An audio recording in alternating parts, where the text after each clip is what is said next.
In the summer of 1987, while we were all lining up for Beverly Hills Cop 2 and RoboCop, a small PG-13 horror film crept into theaters and did something none of those bigger movies dared to try. It handed the fate of the world to a 12-year-old with a model rocket and a nerd with a heavy metal record, and we bought every single second of it. The Gate wasn't supposed to be anything more than a cheap creature feature from a first-time studio director. Instead, it became the movie that scared us the right amount, just enough to sleep with the lights on without asking our parents why. The kind of film that burned itself into the VHS generation and refused to let go.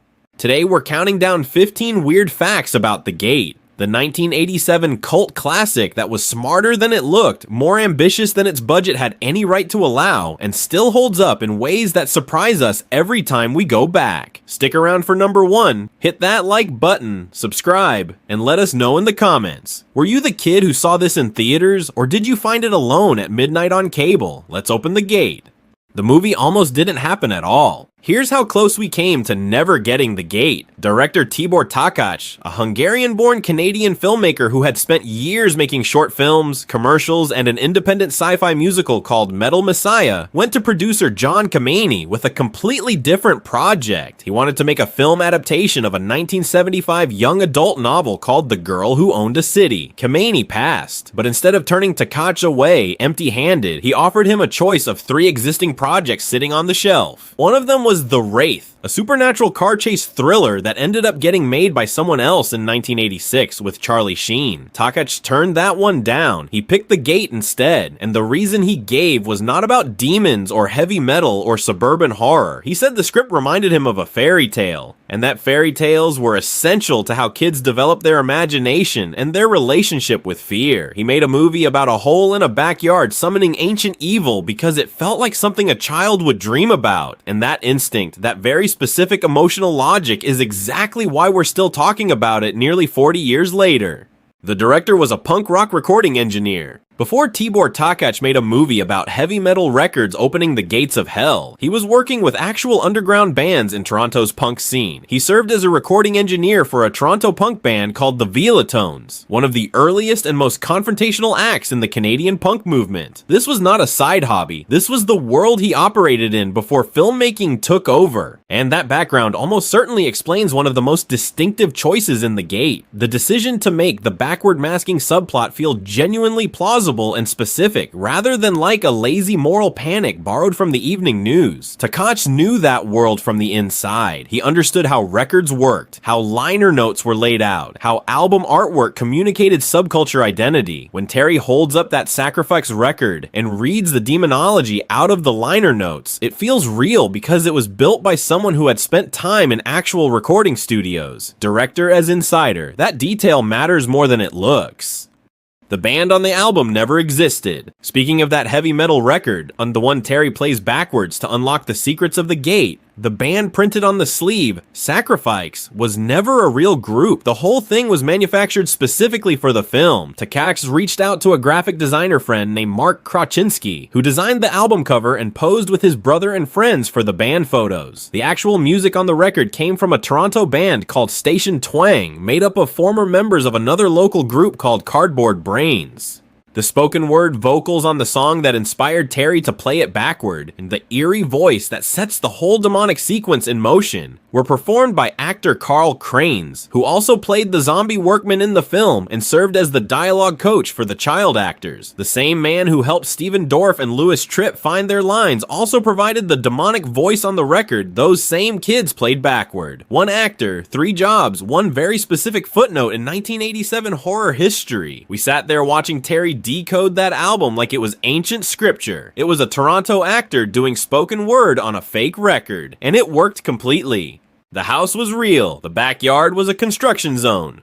The suburban house at the center of the gate wasn't built on a sound stage. It was a real residential home in Toronto, which gave every indoor scene that lived-in, slightly cramped quality that sets and backlots never quite achieve. Walking through Glenn and Al's house feels like walking through a real house because it was one. We recognize those spaces, the carpet, the hallways, the way the rooms connected. It all felt like somewhere we had actually been.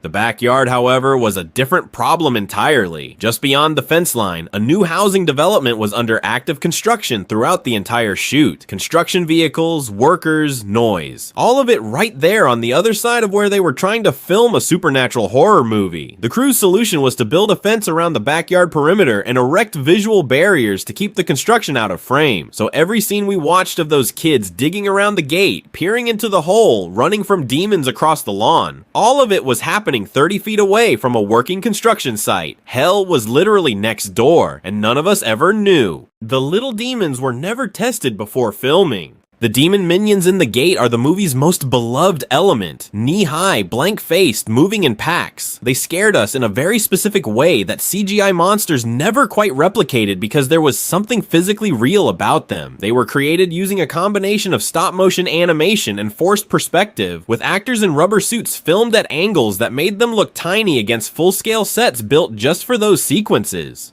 Here's the detail that still feels almost reckless looking back. Not a single minion sequence was tested before they filmed it. Every shot we saw in the finished movie, every scene of those creatures scampering across the floor, or climbing the walls, or dragging someone into the dark, was the first take of the actors in rubber suits performing on those forced perspective sets. No rehearsal shoots, no test footage to review. The effects crew designed everything in pre-production and then just walked onto set and did it. Director Tibor Takac and effects supervisor Randall William Cook confirmed this in the DVD commentary. The scenes that terrified us as kids were essentially done live with no safety net. That's either confidence or something close to madness. Probably both. The eyeball in Glenn's hand was a real hand. There is a moment in the gate that we remember even if we haven't seen the film in 30 years. Glenn looks down at his palm and an eyeball opens up inside it, staring, blinking, right there in his hand. It was one of those images that got into your brain at the wrong age and never fully left. The special effects supervisor was Randall William Cook, and his solution to creating that shot was magnificently simple and deeply unsettling all at once. Cook used his own hand and his own eye. He physically positioned himself behind a rubber prosthetic palm attached to Stephen Dorff's arm, inserting his real hand through the prop so his own eye would appear through the opening at exactly the right moment. No digital assistance, no optical trick, a real human eye in a rubber prop hand filmed by a camera on a kid's arm. We stared at that image from behind a pillow, and it was just a man sticking his eye through a hole on a film set. The gate could get us like that every single time.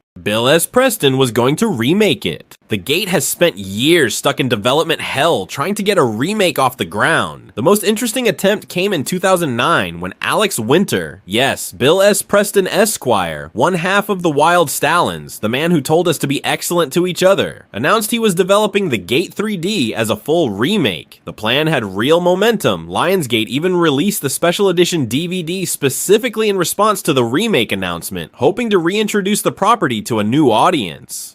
And then nothing happened. The remake stalled, slipped into development limbo, and as of today has never materialized. Randall William Cook, the original effects supervisor, the man whose hand became an eyeball, was briefly attached to direct the new version before walking away from it when he decided the script wasn't salvageable. His words, confirmed in interviews. So the man who created the original film's most memorable effects moment tried to come back, read what they wanted to do with his movie, and said, "No thank you, we never got our remake.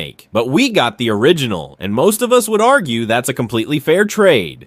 The screenplay was originally much darker. The Gate we watched was rated PG-13, scary for kids, manageable for adults, the kind of horror movie you could theoretically watch with a babysitter without anyone calling your parents. That balance was intentional, but it wasn't always the plan. Writer Michael Nankin's original screenplay was significantly nastier, more violent, more graphic, the kind of material that would have pushed it well into R-rated territory and kept a large portion of its actual audience out of theaters. Takacs worked closely with Nankin to pull the tone back, to find the version of the story that preserved the fear without tipping over into content that would shut kids out of their own movie. One of the key additions Takacs made himself was the whole backward masking subplot. In Nankin's original script, the kids went to a library to find out about the Gate. Takacs changed it to the heavy metal album with the liner notes and the hidden lyrics. He took a 1980s moral panic about satanic messages in rock music, something we were all hearing about on the evening news, and made it the actual mechanism of the horror. The thing parents were warning us about in the real world turned out to be real inside the movie. That's not just a plot choice, that's a cultural joke that only worked if you were living through 1987 with us.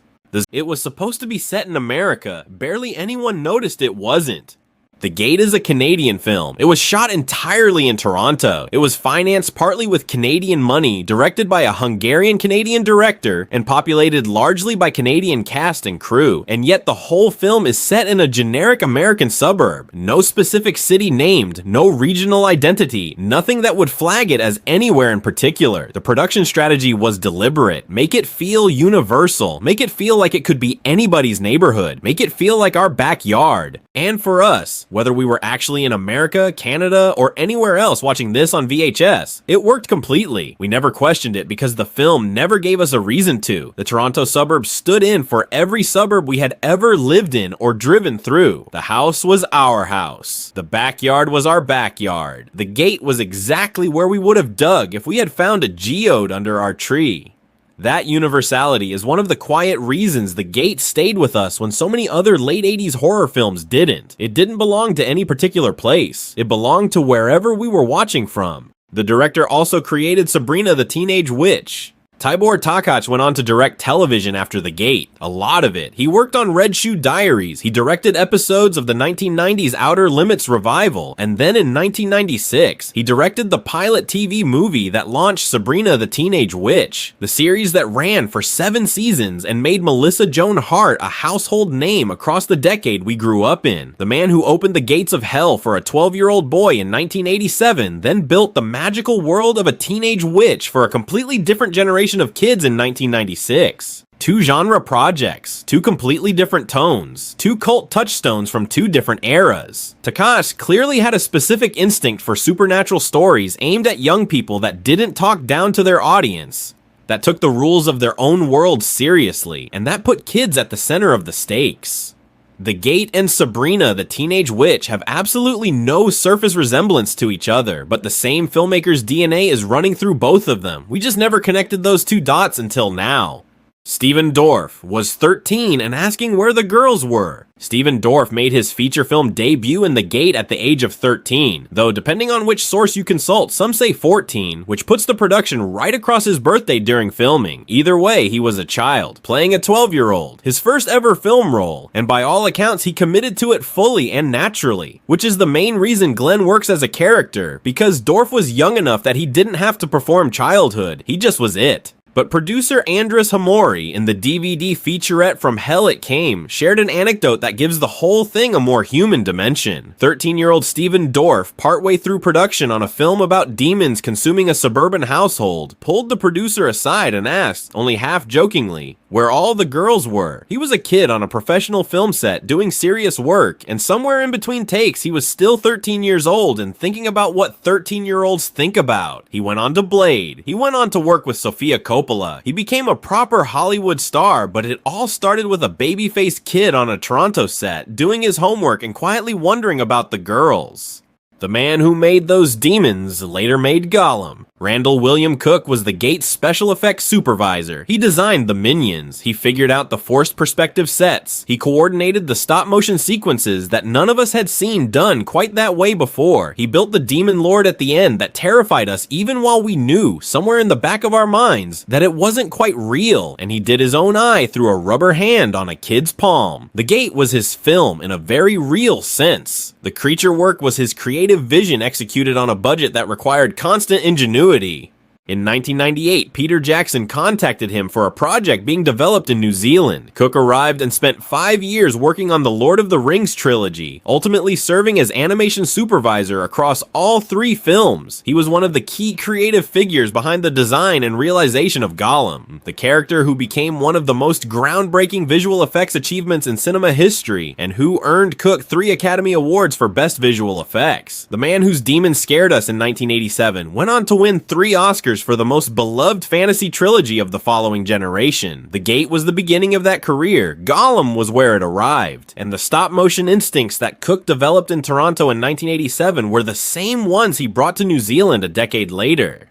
The kid who saved the world did it with a toy he got for his birthday. The gate ends exactly the way it had to. Not with a weapon, not with adult intervention, not with anyone coming to rescue those kids from what they accidentally started. It ends with Glenn using a model rocket, the one his sister gave him for his birthday at the beginning of the film, the symbol of everything childlike and hopeful and innocent in his world, to fire into the demon lord and close the gate for good. A toy, a birthday present, the thing that still connected him to being a kid before the weekend went completely sideways. Takacs had a specific philosophy behind this. He said in interviews that he wanted the resolution to come from something personal to the children. Not from luck, not from a discovered weapon, but from something that represented love and family and the world as it was supposed to be before the hole opened up. The rocket was Chekhov's gun, yes, but it was also something more than that. It was the movie saying that what saves us from the darkness isn't power or knowledge or adult authority. It's the thing someone who loves you gave you when the world was still okay. We watched Glenn pick up that rocket and we felt something we couldn't fully name at 12 years old. Looking back at it now, we know exactly what it was. It was the movie trusting us to feel it without explaining it, and we did, every single time.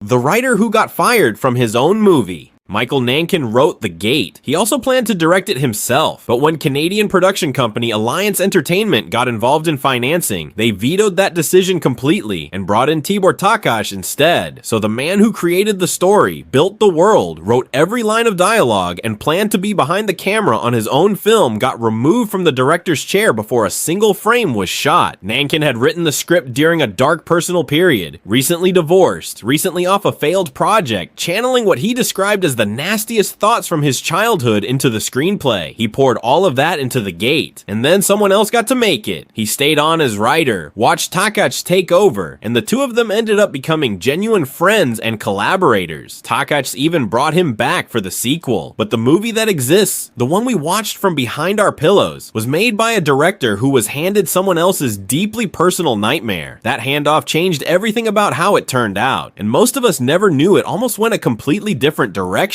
The delay that accidentally made the movie better. The Gate was originally supposed to start filming in the fall of 1985. The money wasn't ready, so the whole production got pushed back to spring of 1986, a delay of several months that felt like a problem at the time, and turned out to be the best thing that could have happened to the film. Takacs has called it fortuitous in multiple interviews. Those extra months gave him time to sit with Randall William Cook and design the demon creatures properly, testing different looks, working out the forced perspective mathematics, storyboarding every effect sequence before anyone stepped on set. It also gave him more time with Nankin to tighten the script. The delay is the reason the minions look the way they do. It's the reason the forced perspective sets worked without a single test shoot. Everything we remember about the creature effects in The Gate, the thing that separates it from every other cheap horror film of that era, was built during months the production wasn't supposed to have. The funding falling through wasn't a setback. It was the movie getting the time it needed to become what it became. And there you have it, 15 facts about the film that turned a hole in a Toronto backyard into one of the most enduring horror memories of the entire decade. The Gate didn't have a massive budget or a famous cast. It had practical effects built with patience, a director who understood fairy tales in his bones, and a 13-year-old kid asking where all the girls were between takes. If you made it this far, subscribe for more deep dives into the films that shaped the decade that raised us. We'll see you in the next one.